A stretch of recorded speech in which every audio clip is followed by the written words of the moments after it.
Welcome to the YouTube channel of Kumar classes. Kumar classes के YouTube channel में आप सभी का फिर से स्वागत है। और लेक्चर 2 तक हमने हमारी जो केमिस्ट्री है वो पढ़ ली है। ठीक है, लेक्चर 2 में मैंने आपको पढ़ाया था कि इंटरमॉलिक्यूलर फोर्सेस क्या होती हैं। ठीक है, और सॉलिड्स की कुछ प्रॉपर्टीज हमने आपको जो है पढ़ा दी थी। अब हम क्या करने वाले हैं, अब हम लिक्विड और गैस के बारे में पढ़ेंगे। ठीक है, डिटेल में उनकी प्रॉपर्टीज भी समझेंगे। तो ठीक है, वो कंप्लीट हो जाएगा, फिर उसके बाद हम एक नया टॉपिक स्टार्ट करेंगे। ठीक है, तो हेडिंग डाली थी लिक्विड, और चलिए शुरू करते हैं। नंबर वन वही पैकिंग ऑफ पार्टिकल्स पूछ रहे हैं इसमें भी।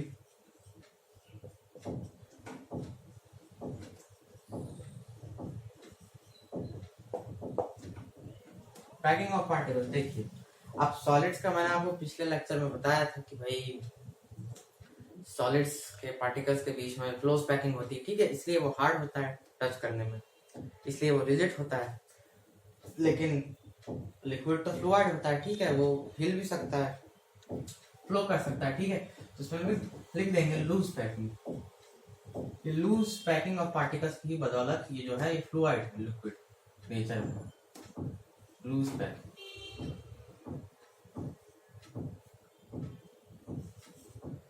नंबर सेकंड हम लिखेंगे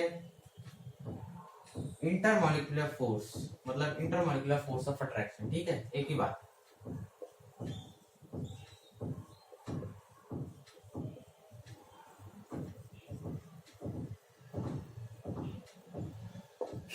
इंटरमॉलिक्यूलर फोर्स। ठीक है, अब देखिए जाहिर सी बात है, अगर लूज पैकिंग है पार्टिकल्स की तो इंटरमॉलिक्यूलर फोर्स कम होगा। ठीक है, तो लिख देंगे वीक। इन क्वेश्चंस का मतलब मैंने आपको पिछले लेक्चर में बता दिया था जब हम सॉलिड्स की प्रॉपर्टीज पढ़ रहे थे, इसलिए मैं थोड़ा जल्दी लिख रहा हूँ ताकि हम फिर नया वो स्टार्ट करें टॉपिक। तो ठीक है, और जो दूसरा टॉपिक होगा हमारा वो बहुत इंपॉर्टेंट होगा। अब इसमें पूछ रहे हैं इंटरमॉलिक्यूलर स्पेस कैसा है।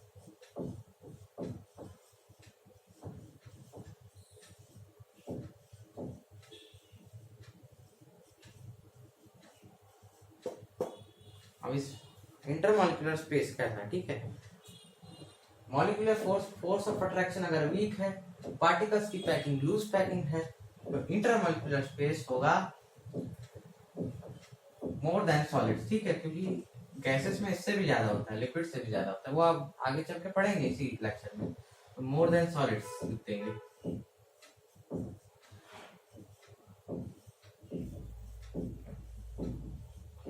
ठीक है, चौथा पॉइंट है, अब इसमें पूछा मॉलिक्यूलर मोशन।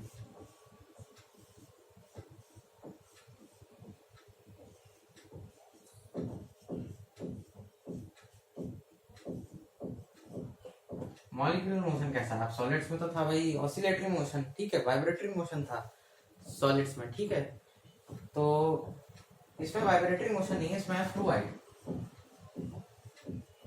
मतलब ये फ्लो कर पा रहा है ना, इसके क्यों फ्लो कर पा रहा है आप ये बताइए। आप मुझे ये जवाब दीजिए कि लिक्विड फ्लो क्यों कर पा रहा है।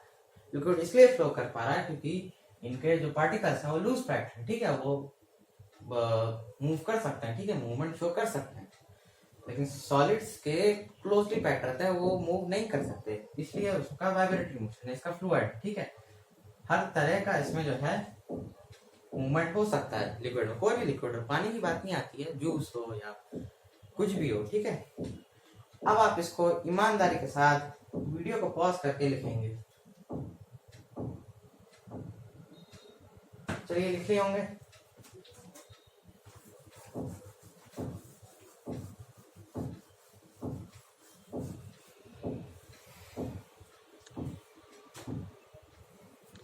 अब इसमें पूछा है फ्री सरफेस।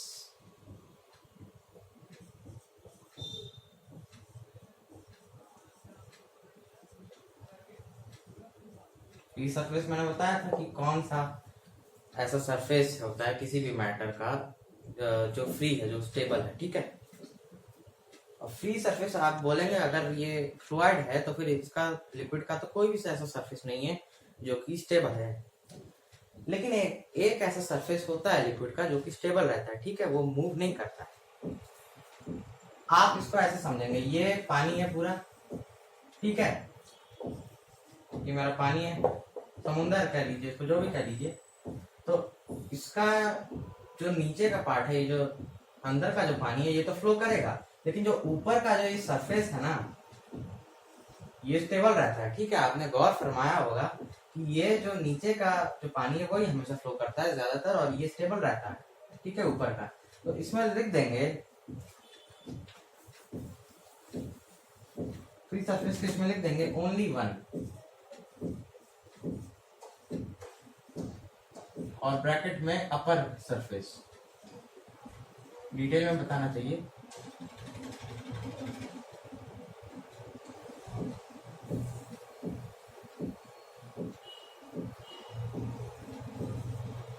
बाहर के शोर को थोड़ा अवॉइड कीजिए, क्या हमारे पास कोई और स्पेस नहीं है जहाँ पे शोर ना आता हो, ठीक है। फ्री सरफेस हो गया, ओनली वन अपर सरफेस, ठीक है। अब इसमें पूछा जा रहा है मास एंड वॉल्यूम। मास मतलब कि पैकिंग ऑफ पार्टिकल्स, ठीक है, और वॉल्यूम मतलब कि ऑक्यूपाइड स्पेस।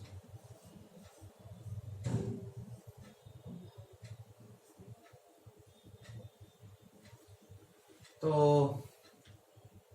मास इसका फिक्स रहता है, ठीक है, जाहिर सी बात है, मास और वॉल्यूम मतलब कि उतना ही स्पेस वो ऑक्यूपाई करता है, ठीक है। जब आप कंटेनर में रखें तो वो कंटेनर का ही स्पेस ऑक्यूपाई करेगा, बस वो बदलता रहता है, लेकिन वो फिक्स्ड रहेगा, ठीक है। वॉल्यूम इसमें लिख देंगे फिक्स्ड।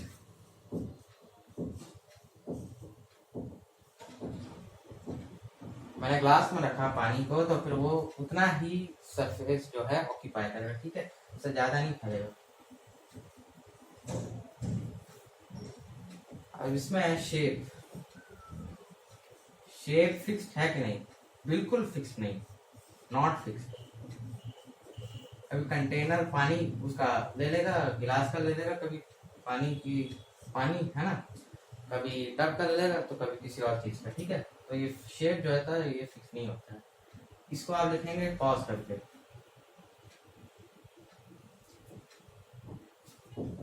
लिख लिए होंगे।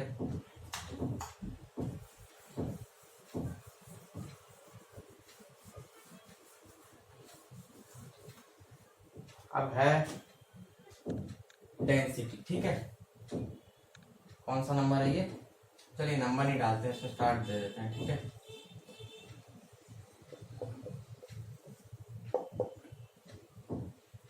डेंसिटी इसकी रहेगी मॉडरेट। मॉडरेट मतलब कि ना ज्यादा ना कम, ठीक है। सॉलिड में इसलिए ज्यादा रहती है क्योंकि उनके पार्टिकल जो है बहुत फिक्स रहते हैं, ठीक है, इसलिए वो ज्यादा टेंस रहते हैं अंदर तक। लेकिन लिक्विड सॉलिड से उसका मुकाबला अगर करें लिक्विड का, तो फिर लिक्विड का मॉडरेट रहेगा, ठीक है, ना कम रहेगा ना ज्यादा रहेगा, मॉडरेशन में रहेगा। मॉडरेशन का मतलब ना कम ना ज्यादा, बीच का। डेंसिटी हो गया। अब फिर से आया है वही पॉइंट, कंप्रेसिबिलिटी।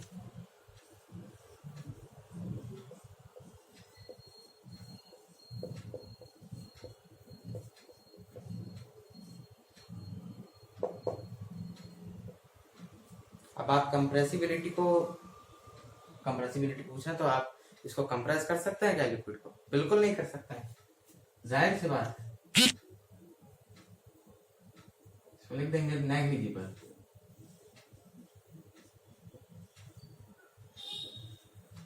कंप्रेस ही नहीं कर सकते आप भाई लिक्विड को, ठीक है। लिक्विड और सॉलिड को आप कंप्रेस नहीं कर सकते, ठीक है।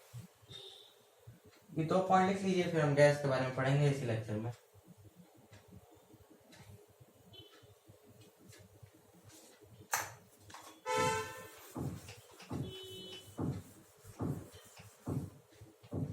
अब आता है गैस। गैस हो जाएगा, उसके बाद हम अगला टॉपिक स्टार्ट करेंगे, ठीक है। अब गैस में वही पूछा है पहले, पैकिंग ऑफ पार्टिकल्स। जल्दी जल्दी इसको लिख देते हैं।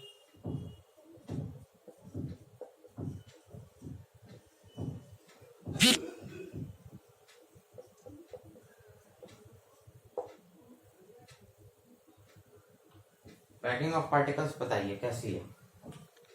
तो इसकी भी लूज पैकिंग है, लेकिन इसकी लिक्विड से भी ज्यादा लूज पैकिंग, तो हम लिख देंगे लूज, वेरी लूज। ठीक है,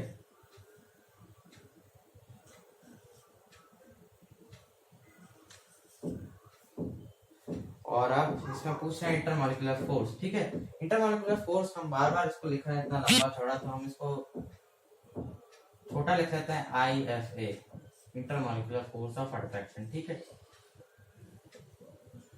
इंटरमॉलिक्यूलर फोर्स ऑफ अट्रैक्शन कैसा, ठीक है, इसमें बहुत ही कम रहता है, मतलब लिक्विड से भी कम रहता है, तो इसमें लिख देंगे वेरी लेस।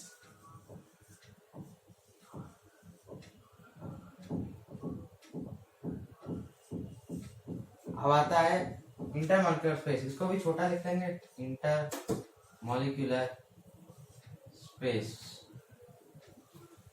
इंटरमॉलिक्यूलर स्पेस, अभी ये समझिए कि intermolecular force of attraction less है। ठीक है, पैकिंग ऑफ पार्टिकल्स बहुत लूज पैकिंग है। कैमरे का डायरेक्शन थोड़ा सही नहीं था। ठीक है, packing of particles very loose, intermolecular force of attraction very less, intermolecular space very high. ठीक है, बहुत ज्यादा स्पेस है पार्टिकल्स के बीच। अब चूंकि आप बहुत ईमानदार बच्चे हैं, तो अब आप इसको लिखेंगे कॉपी में।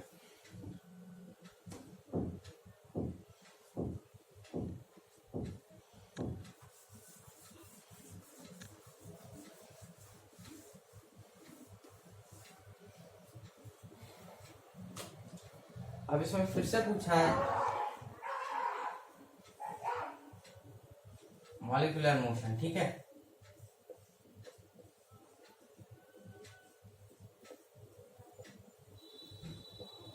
मॉलिक्यूलर मोशन कैसा है। ठीक है,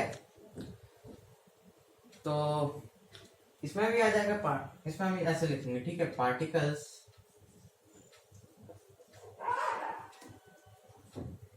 हैव ऑल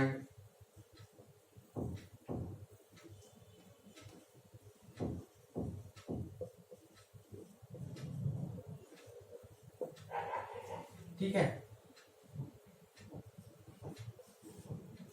पार्टिकल्स जो हैं वो गैस के, वो हर तरह का मोशन शो करते हैं। ठीक है, इसीलिए गैस जो है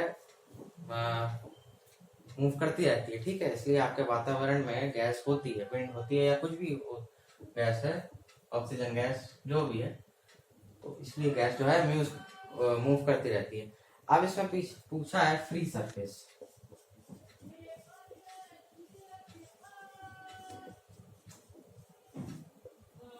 फ्री सरफेस पूछा है। ठीक है, फ्री सरफेस मैंने वही बताया, कौन सा ऐसा एरिया है किसी भी मैटर का जो कि स्टेबल है। ठीक है, तो फ्री सरफेस इसमें तो एक भी नहीं है, जीरो।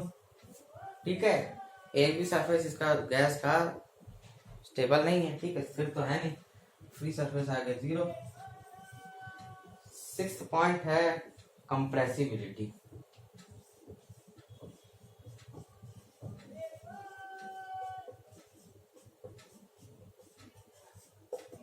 कंप्रेसिबिलिटी आप इसको कंप्रेस कर सकते हैं कि नहीं, इसमें लिखेंगे हाईली कंप्रेसिबल। क्या लिखेंगे,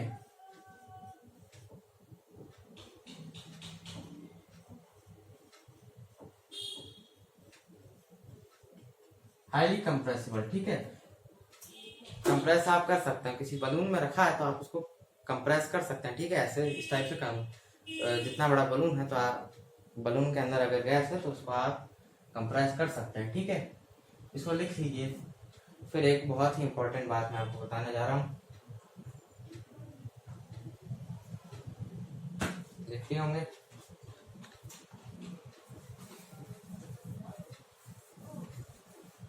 अब मैं एक छोटी सी बात करना चाह रहा हूँ आप लोगों से, वो ये है कि हमने हमारे लेक्चर्स में न जाने कितनी बार एक नाम लिया, वो है पार्टिकल्स।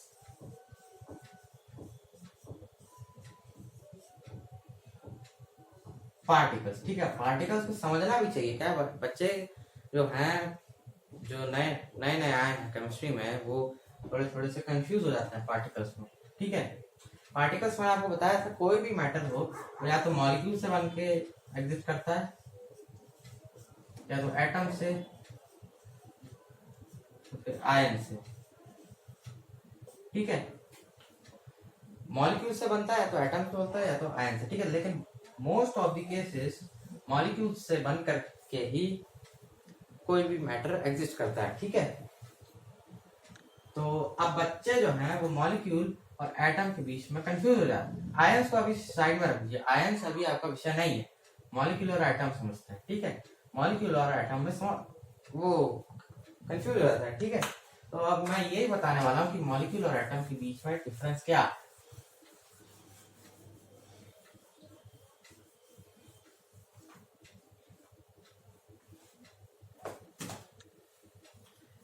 एक तरफ लिख लीजिए मॉलिक्यूल,